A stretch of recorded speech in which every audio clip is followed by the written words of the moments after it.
some of those dresses, and what some of the faster female set could do with strategically dampened muslin.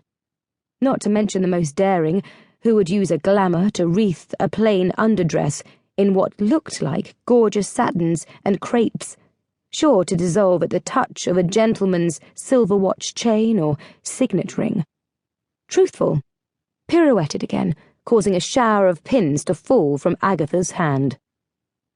"Oh, Agatha, I am sorry." Agatha scowled and bent to pick them up.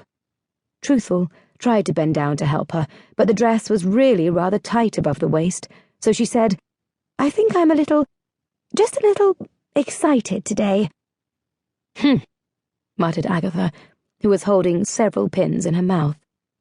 The pins were old, and hints of bronze were showing through worn tin plating, which, to someone with an arcane education, would indicate Agatha could not touch iron, that there was fey blood in the older woman.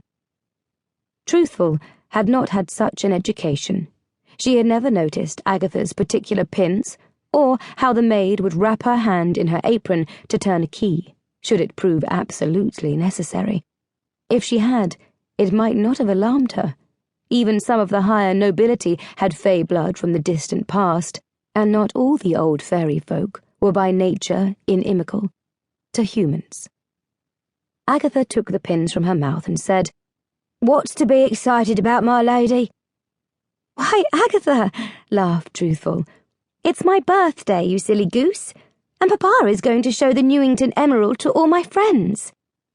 "The emerald?" asked Agatha. "Shown to all your friends? You mean those Lacey boys?" "They're Newington Laceys, Agatha," replied Truthful, "and they are young men, not boys." "Aye, and no good will come of mixing young men and emeralds, you mark my words," grumbled Agatha. She put the pins back in her mouth, and her face resumed its customary scowl. "I'm sorry I made you spill your pins," said Truthful, "but it is my birthday, and it is exciting. Oh, I can hear a carriage in the drive. They must be here already. I have to go down." Agatha mumbled and nodded and tacked the last inch of the hem in place. With a parting cry of thanks, Truthful fairly leaped from the room, leaving Agatha searching for any pins that might have rolled away. Downstairs, the three Newington Lacey boys were making their bows to the Admiral, who had launched himself from his study and bore down to meet them, propelled by a good humour that had been reinforced by the excellent claret he'd broached on the excuse of tasting it before Truthful's birthday dinner. Truthful paused on the stairs, hoping to achieve the awed silence inspired by all heroines as they stood framed in the sunlight on the middle landing. But as she had misjudged the light and stopped in shadow, no one noticed her.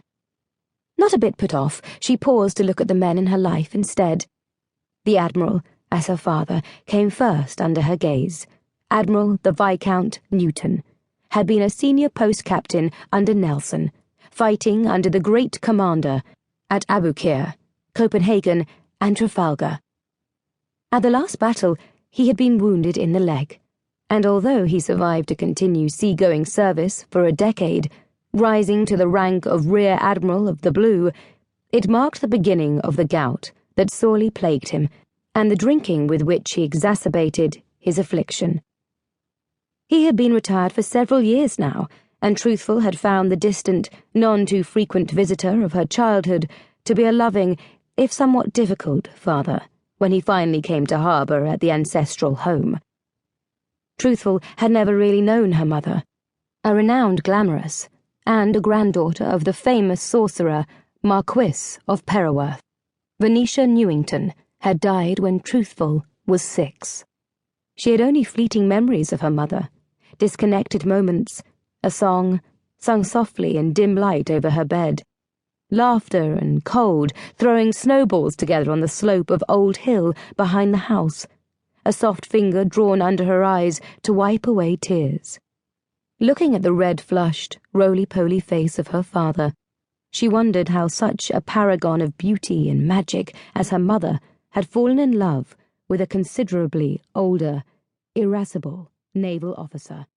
whose prospects... To keep listening to this audiobook, I've left you a link in the description so you can do it, at no cost thanks to Audible's 30-day free trial.